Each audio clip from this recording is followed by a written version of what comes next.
Hello, Table Talk community. I hope everyone is well. I hope your families are well and staying safe and staying inside and being very, very cautious. I'm bringing up a question. It was thank you for absolutely sending me questions and information that you're inquisitive about and you want to know more about because you're suffering from the same challenges that I suffer from. But I love the questions because that's what Table Talk community is about. It's about bringing those questions to the table. Let us talk about them and let us work them out together as a community, and let us thrive as a community as we resolve these issues. Because the more we talk about them, the more we start applying positive practices to our symptoms, and the more we start to realize what's going on in our minds and in our thought process. And then we start to thrive because we bring our mind to a balance. So bring the questions. I love the questions. I am not afraid to open up to you guys and be transparent with you guys. It's beautiful. I love to do it because it helps me, it helps you, and then we can all help each other and stay connected in these times of pandemic. We can still stay connected with loving words, and we can stay connected with information, and we can stay connected with positive antidotes that we can apply to our symptoms so we can keep our mind at a balance. So the question was, when did I first realize that I was suffering from depression? And it's going to be kind of lengthy because in my younger days, I was very young, maybe 5 years old. I was a very sad child because I can remember my mom, I know, sometimes your parents, when they tell you things, they tell you from a different perspective, but when you're a child, you perceive it from a different perspective too. You perceive it from a child's perspective. I can remember my mom saying, that she really didn't expect to have a third child. She really didn't want me. And, coming back then, in the 70s, it's kind of expensive to have a third child, so I'm thinking she's saying, it's kind of expensive to have a third child, but coming from a baby's point of view, I kind of thought she said she didn't want me, the baby. She didn't want me, the person. So when I took it that way, I didn't diagnose it as depression then, but the sadness, which is one of the symptoms of depression, the isolation from my other siblings, and being very on my own and feeling like no one is loving me and taking care of me as a child. All of those symptoms, they fall under the umbrella of depression. And I had those symptoms early on as a child. And I carried those symptoms going as I grew up into my teenage years, which would explain my terrible, terrible behavior as I got older. I can remember in my early teenage years, I was probably maybe 13 years old. I used to burglarize. I used to burglarize places. I used to stick up taxi cabs, and I used to do things that would just be totally disruptive and irresponsible at that age. And I didn't know what I was doing. I didn't know why I was doing it. I just wanted to do that because I wanted to inflict that fear, inflict that kind of pain that I was feeling. I wanted to impose it on others. So that went on as a teenager. And keep in mind, I was a teenage mother as well. I was very promiscuous in my teenage years. I got pregnant at 14, and then I had my daughter at 15. Very promiscuous. And then I had another child the next year. And then I had another child a couple of years after that. And then I had another child some years, maybe 3-4 years after that. So I had 4 children before I was 24, if I can mistake it. And keep in mind, when you have children, if you're a mother, and you can relate to this, if you have children, you have postpartum depression. So you have to fight with that depression and realize that depression comes in many hats. It carries many symptoms, and it comes in many ways to afflict you. You have postpartum depression. You have depression as being a child. You have depression from triggers. You have loneliness and isolation, which is the symptoms that you have from depression. And when you can have atmospheric depression, that is like a thundercloud just hovering over your head and just choose you for the day. Like, I'm going to select you for the day to depress you for the day. And before you know it, your mood just totally changes. You become sad. No one wants me. No one is loving me. I'm unlovable. I'm unwanted. And it plays with your thoughts. Depression plays with your thoughts to the point where you feel like not living is a good idea. And I want to talk about depression versus deep depression. Those are 2 sets of symptoms that we should start recognizing going forward, because deep depression is a deeper set of symptoms. That is suicide ideations, strategic harmful planning. Before you know it, you're going to start accepting the invitation of hurting yourself, and then you're going to start accepting the invitation of hurting others. And it's only because of the deeper set of symptoms that you have concurred going further into depression. So depression is dangerous. And I've noticed in myself, when I do self-assessments on myself, I notice how when I start off, it's just anxiety. Anxiety is like, thinking about stuff that's going to happen and it doesn't happen, but you just, oh my God, in my mind, I'm thinking about death.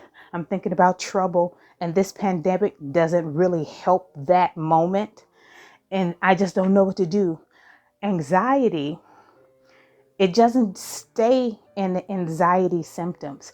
It moves into a sense of depression because the anxiety puts you in a particular state.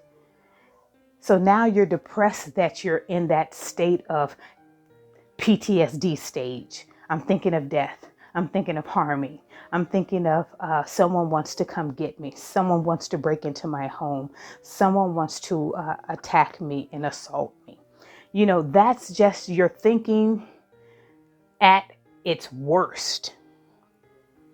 And when you start to realize that, I didn't grab hold to any kind of positive practices to depression until my later years in life. So my depression was when I was a child. It was when I was a teenager. It was when I was in my 20s and my 30s. And I got into abusive relationships, and I got into marrying people because I was afraid to get, I didn't want to get beat up. So I did what they told me to do. So when I got older and I started doing self-assessments and start saying to myself, you're worth it. You're good. You're beautiful. Life is worth living. Let's thrive for the best. Let's reach for the stars. And let me tell you, Table Talk community, let me tell you this. People make glass ceilings. Once you remove people out the way, the sky's the limit. Start moving those negative people out your life and telling them, hey, if you're not for good, then you're not for me. And once you start doing that, you start realizing like, hey, with or without a mental illness, I can do whatever I want to do because I want to do it. I want to be a president. Yes, I can. I want to be a CEO in a business. Yes, I can. I want to do anything. I want to be an artist. I want to be a musician. I want to be a guitarist. I want to be whatever. I want to be a poet. I want to be an author. I want to be a movie writer. I can do anything I want to do. It's only people who bring that blockage and stop you because they feel whatever they feel, whatever group belongs up top. Let's stop that right now. Let's start removing people so we can get to our destinies, so we can get to our next level, because it's waiting on us. It's waiting on us. Mental illness is nothing. It's a challenge that we carry as we thrive in our lives and be the best that we can be.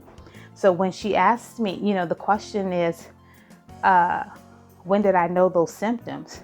I carried those symptoms through life until I had the awareness later in life around my 30s and my early 40s.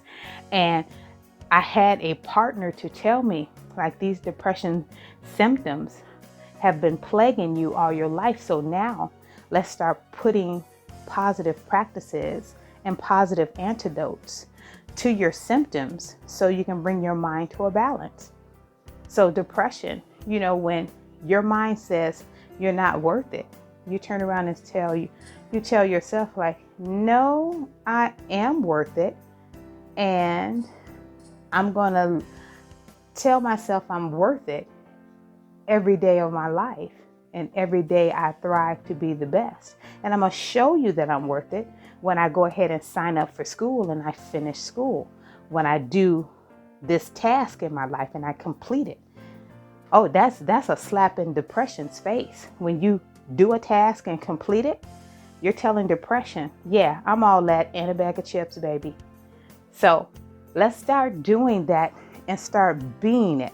I love how when we do at Table Talk, you guys ask me so many great questions. But then behind the questions, this is what you do. You tell me how I get out there. I get it done. I do it. I do it even when I'm scared. I do it even when I don't have any partners. I do it when I'm alone. I do it when my mind is telling me don't do it. That's when you make me excited. And that's when I turn it back on you guys and make you excited, saying, hey, I'm going to do it too. You said you can do it. Then I believe that I can do it. So it is the best thing. Let's keep the Table Talk communication up and going. And let's keep putting it out there. No question. It's too big, too small. I'm very transparent. I love them. I love to talk about it. Because it helps us. It's growth. This is how we grow. When we start to learn from each other, when we start to connect with each other, when we start to tell each other, this is how I overcame my depression.